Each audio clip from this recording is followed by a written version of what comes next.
Ouvrez votre machine à laver. Maintenant, tirez doucement sur le joint en caoutchouc autour de la porte.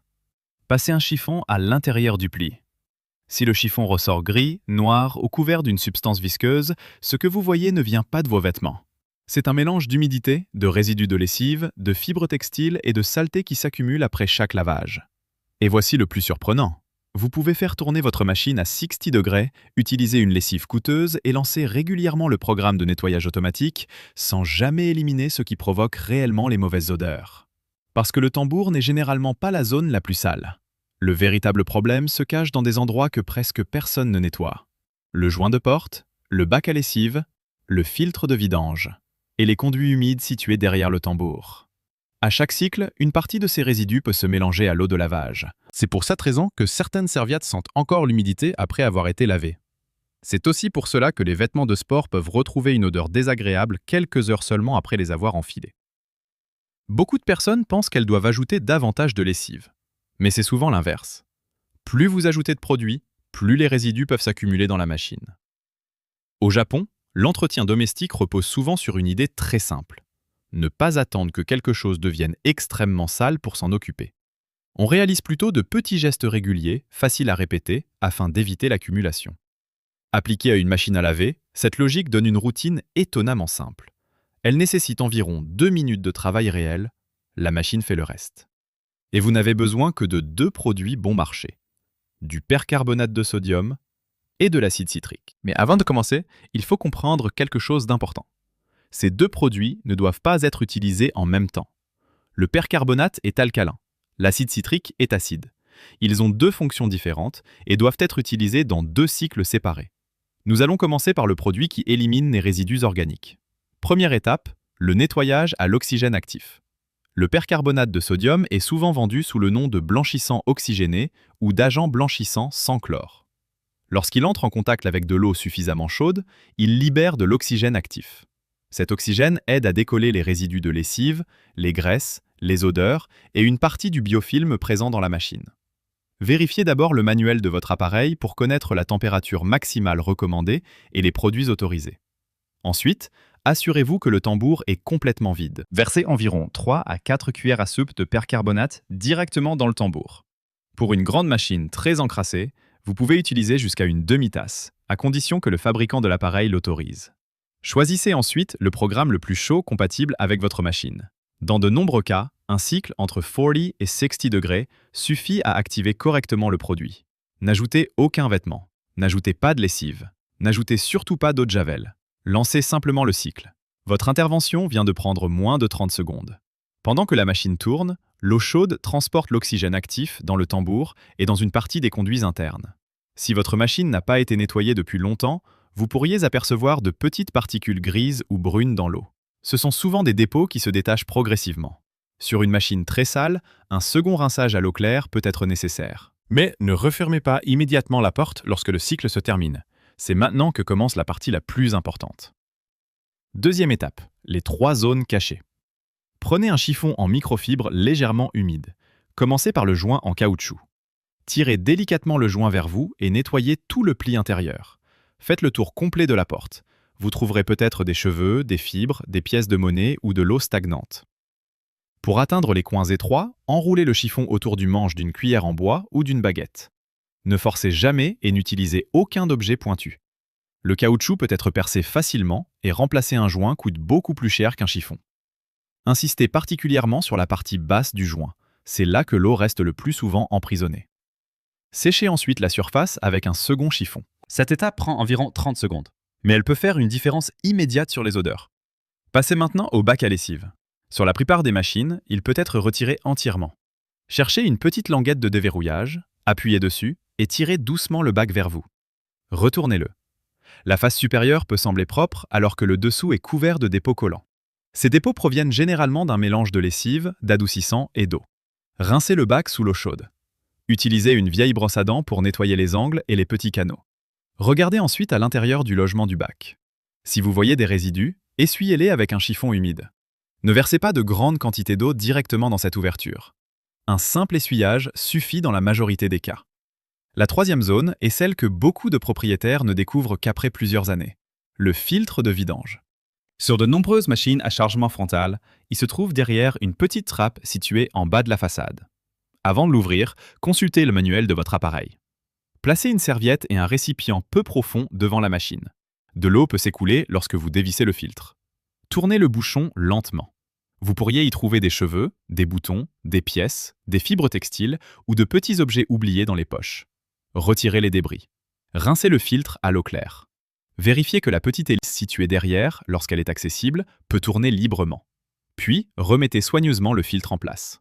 Un filtre obstrué peut ralentir la vidange, laisser de l'eau sale dans la machine et favoriser les mauvaises odeurs. Sur certains lave-linges à chargement par le dessus, le système est différent. Le filtre peut se trouver dans l'agitateur, sous le tambour ou être inaccessible sans démontage. Ne démontez jamais une pièce au hasard. Le manuel du fabricant reste la référence. À ce stade, vous avez nettoyé les zones que les programmes automatiques ignorent souvent. Mais il reste un autre problème invisible, le calcaire. Troisième étape, le cycle à l'acide citrique. Le percarbonate aide surtout à éliminer les résidus organiques. L'acide citrique, lui, aide à dissoudre les dépôts minéraux laissés par une eau calcaire. Attendez que le premier cycle soit totalement terminé. Si vous avez utilisé un autre produit dans la machine, réalisez d'abord un rinçage complet à l'eau claire. Versez ensuite environ 4 à 6 cuillères à soupe d'acide citrique dans le tambour vide. Choisissez un cycle court ou moyen à température modérée en respectant les recommandations du fabricant. Ne mélangez jamais l'acide citrique avec de l'eau de javel ou un nettoyant contenant du chlore. Un acide mélangé à un produit chloré peut libérer un gaz toxique. Si vous avez récemment utilisé de l'eau de javel, effectuez un cycle complet à l'eau claire avant d'utiliser l'acide citrique. Lancez le programme. Votre deuxième intervention vient encore de prendre moins de 30 secondes. Pendant le cycle, l'acide citrique agit sur une partie du calcaire présent sur les surfaces et dans les conduits accessibles à l'eau. Une fois le cycle terminé, essuyez rapidement le tambour et le joint. Voilà pourquoi cette méthode est souvent présentée comme un nettoyage en 2 minutes. Le programme lui-même peut durer 1 heure ou davantage. Mais votre travail manuel réel est extrêmement court. Vous versez le produit. Vous lancez le cycle. Vous essuyez 3 zones. Et la machine effectue la plus grande partie du nettoyage.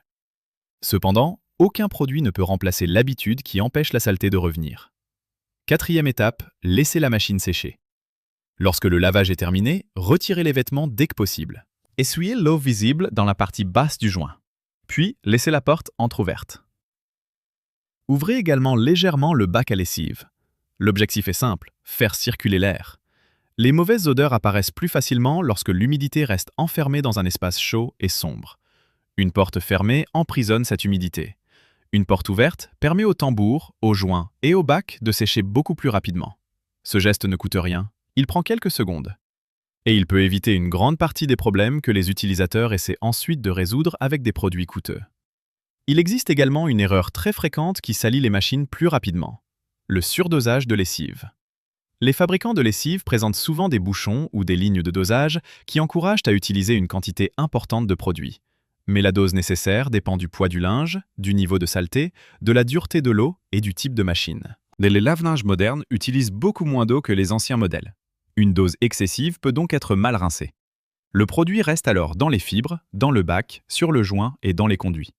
Au lieu de sentir plus propre, le linge peut devenir rêche ou développer une odeur persistante. Commencez par respecter la dose minimale recommandée pour votre situation. Ajoutez davantage de produits uniquement si le linge est réellement très sale ou si les instructions du fabricant le demandent. L'adoucissant peut également créer une couche grasse lorsqu'il est utilisé en trop grande quantité. Cette couche retient les résidus et peut diminuer l'absorption des serviettes. Si votre bac à adoucissant est couvert d'une matière épaisse et collante, réduisez la dose ou espacez son utilisation. Voici maintenant la routine complète. Après chaque lavage, retirez rapidement le linge, essuyez le bas du joint et laissez la porte entrouverte. Cela prend environ 20 secondes. Une fois par semaine, retirez et rincez le bac à lessive. Cela prend environ 1 minute. Une fois par mois, inspectez le filtre de vidange, surtout si vous lavez souvent des vêtements très pelucheux, des couvertures ou des affaires d'animaux. Enfin, réalisez le cycle au percarbonate lorsque des odeurs apparaissent ou selon la fréquence recommandée par le fabricant. Utilisez séparément le cycle à l'acide citrique si votre eau est calcaire et si votre appareil l'autorise. Vous n'avez pas besoin d'utiliser systématiquement les 2 produits chaque semaine. L'objectif n'est pas d'ajouter toujours plus de chimie. L'objectif est d'empêcher l'accumulation. La différence peut être visible dès les 2 ou 3 lavages suivants. Les serviettes sentent moins l'humidité. Les vêtements de sport conservent moins facilement les odeurs. Le tambour ne dégage plus cette odeur lourde lorsque vous ouvrez la porte. Et surtout, vous arrêtez de masquer le problème avec davantage de parfum. Un linge réellement propre ne doit pas obligatoirement sentir intensément la lessive. Il doit surtout ne pas sentir mauvais. Si votre machine est ancienne et n'a jamais été entretenue, ne vous attendez pas à tout éliminer en un seul cycle. Des années de dépôt peuvent nécessiter plusieurs nettoyages espacés. Si l'odeur persiste malgré le nettoyage du joint, du bac et du filtre, le problème peut venir du tuyau d'évacuation, du siphon, d'une vidange incomplète ou d'une pièce interne inaccessible. Dans ce cas, faites vérifier l'installation ou contactez un technicien. N'utilisez pas des doses de plus en plus fortes dans l'espoir de résoudre un problème mécanique. Vous risqueriez d'endommager les joints et les composants de la machine. La véritable leçon de cette méthode ne concerne pas seulement le lave-linge. Elle concerne la façon dont nous entretenons les objets que nous utilisons chaque jour. Nous attendons souvent qu'un appareil sente mauvais, fonctionne moins bien ou tombe en panne avant de lui accorder de l'attention. Puis nous cherchons une solution spectaculaire, un produit très puissant, un nettoyage complet ou une réparation coûteuse. Mais quelques secondes après chaque utilisation peuvent parfois éviter des heures de travail plus tard. Essuyez l'humidité, laissez circuler l'air, utilisez la bonne quantité de produit. Nettoyez les zones cachées avant qu'elles ne deviennent problématiques. C'est une méthode simple, presque invisible. Mais répétée chaque semaine, elle peut garder votre machine plus propre, protéger votre linge et réduire les mauvaises odeurs pendant des années. Alors, lorsque votre prochain cycle sera terminé, ne refermez pas immédiatement la porte. Essuyez le joint. Ouvrez légèrement le bac et laissez la machine respirer. Ce geste prend moins de temps que de mesurer une dose de lessive. Mais c'est peut-être le geste le plus utile de toute votre routine de lavage. Abonnez-vous pour découvrir d'autres méthodes d'entretien simples, économiques et faciles à appliquer à la maison. Dans la prochaine vidéo, nous verrons pourquoi certaines serviettes deviennent dures après le lavage et comment leur rendre leur douceur sans utiliser davantage d'adoucissant.